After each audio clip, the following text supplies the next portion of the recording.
di channel aku, Reta Pramesti. Di video kali ini aku bakal sharing tentang kabar yang lagi hype banget di 2 hari lalu gitu ya, di 7 September. Sebenarnya aku udah bikin konten di TikTok sih, jadi kamu bisa cek aja update-nya, yaitu tentang UTBK SBMPTN 2023 yang mana dijelaskan oleh Mas Menteri atau Pak Nadiem Makarim bahwa TKA akan segera dihapus.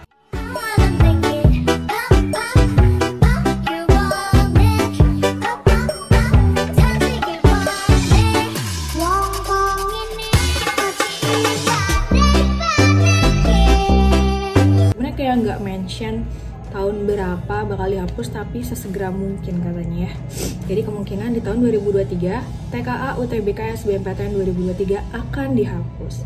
Nah mungkin kamu lagi ketar-ketir gitu ya, aduh gimana, gue udah belajar banget TKA dari lama dan TPS gue tuh nggak terlalu bagus, gimana cara ningkatinnya, gimana solusi terbaiknya, gimana strateginya, kisi-kisi update terbarunya seperti apa, dan strategi biar lolos di UTBK SBMPTN 2023, dimana persaingannya akan tentunya semakin ketat. Di setiap jurusan itu spesifikasi siswanya apakah bisa semua siswa baik linjur ataupun tidak tuh bakal masuk. Nah makanya simak langsung aja video yang satu ini. Anyway, pertama-tama aku tahu beritanya tuh kayak cukup kaget, karena kayak kembali lagi gitu ya ke tahun 2020, berasa dejavu. Jadi TPS doang intinya. Jadi tahun 2023 kemungkinan UTBK SBMPTN itu cuma tes potensi skolastik. Tes potensi skolastik ini biasanya berhubungan sama penalaran dan juga literasi, dimana ya ini tuh ibaratnya dasar kemampuan yang biasanya dimiliki oleh seorang siswa. Sedangkan kan kalau TK itu lebih spesifik, baik itu ke sosum ataupun saintek, sehingga di situ bisa diukur kemampuan apakah seorang tersebut tuh memang unggul di bidang sosumnya atau di sainteknya atau bahkan di keduanya atau campuran. Nah tahun 2023 ini tesnya tuh bakal fokusnya ke TPS. Jadi sebenarnya setelah aku riset gitu ya, itu tuh secara poin-poinnya, secara subtesnya sama aja, mirip-mirip kayak penalaran umum, pengetahuan dan pemahaman umum, pengetahuan mengenai bacaan, lalu penalaran numerik, dan juga bahasa Inggris. Cuma istilahnya sedikit dibedakan.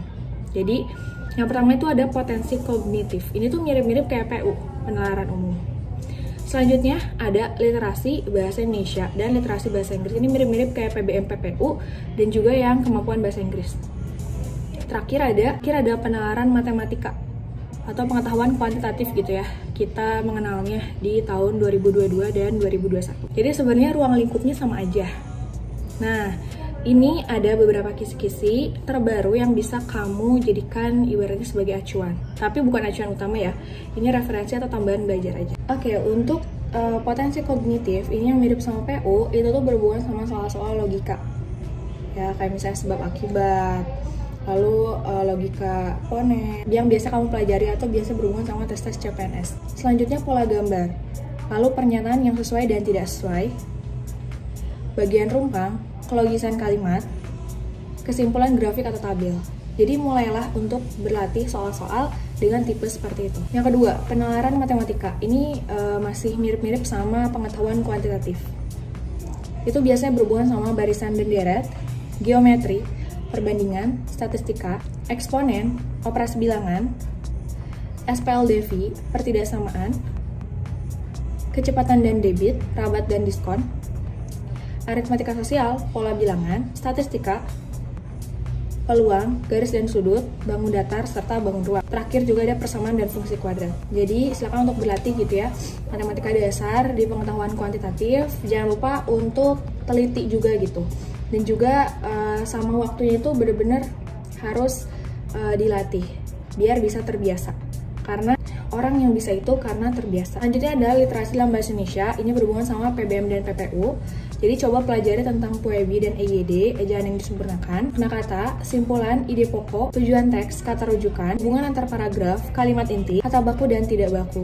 Nah ini biasanya mirip-mirip kayak soal UN bahasa Indonesia kayak gitu. Jadi mulailah untuk membaca cepat, skimming, bagaimana melihat suatu kesimpulan dalam teks yang panjang, dan menelaah apa sih inti dari tujuan pokok si paragraf tersebut.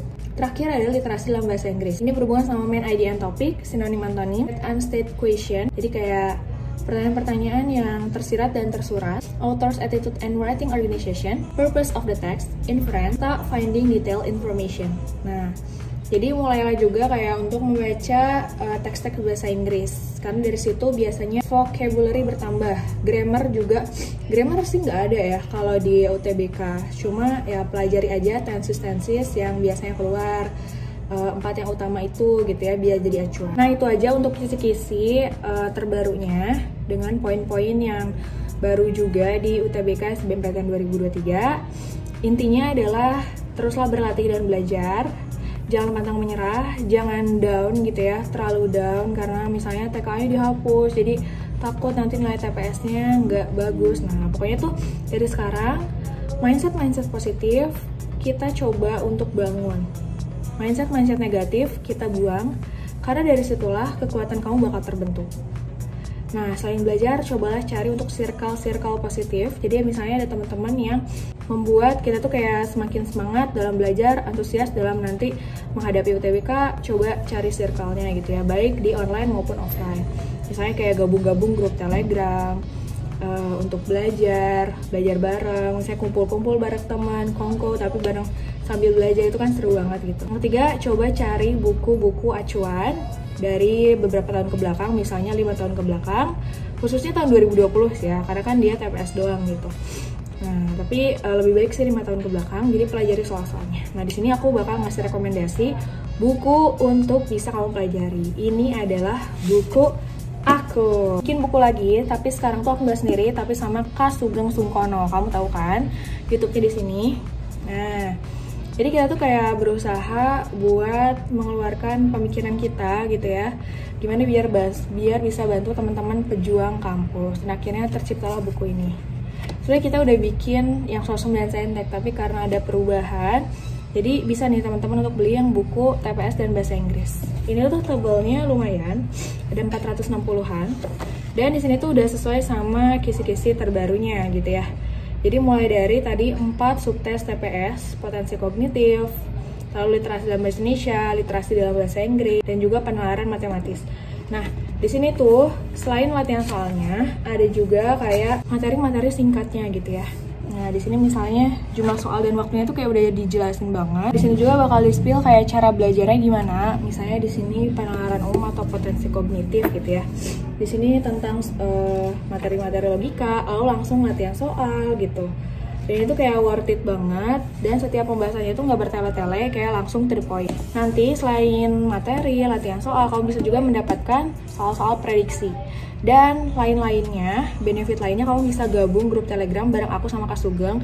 Dari situ kita bakal latihan soal, bakal TO, bakal Zoom bareng, dan kamu juga berkesempatan untuk dapat giveaway laptop. Nah, nanti aja ketentuannya ketika beli buku ini. Oke? Nah, untuk beli buku ini, kamu bisa aja langsung cek di Shopee yang bakal aku simpen di description box. Kamu tinggal klik aja langsung CO sekarang juga ya, mumpung kehabisan, karena memang terbatas banget. Nah guys, itu adalah strategi belajar biar kamu bisa lolos gitu ya ke SBMPTN 2023. Intinya adalah kamu harus tetap belajar dan berlatih, cari circle positif, tambah referensi belajar baik dari buku maupun dari platform-platform. Dan jangan lupa untuk berdoa serta kerja keras dan minta doa restu orang tua, karena tanpa doa restu orang tua itu bakal nihil banget usaha dan perjuangan kamu. Oke? Semoga keputusan ini menjadi keputusan terbaik dan kamu bisa menerimanya dengan lapang dada dan tetap semangat dalam mengejar impian. Gitu aja dari aku. Kalau misalnya kamu ada saran konten lain, boleh banget kirim di kolom komentar. Thank you for watching and bye.